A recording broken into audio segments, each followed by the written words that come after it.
All right, ladies and gentlemen, back with us here inside the SBA, and of course, we have a timeout by the Parañaque Kings. Pero pag-usapan natin, pag pinag-uusapan ng mga Kings, walang hihigit dito sa aking kasama ngayon. Francisco Django Bustamante. Bati ka muna, champ.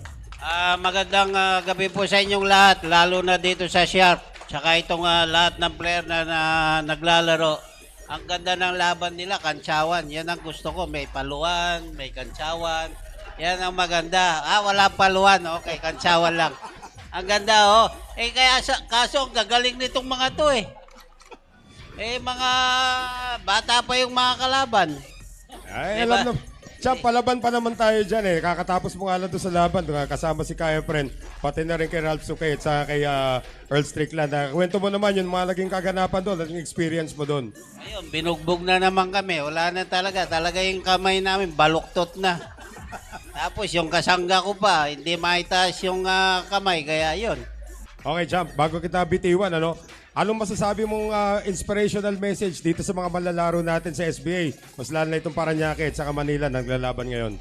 Masasabi ko sa kanila, tuloy-tuloy lang ninyo. Malay ninyo, isa sa inyong maging world champion katulad ni Jonas. Nanalo, congratulations brother ha.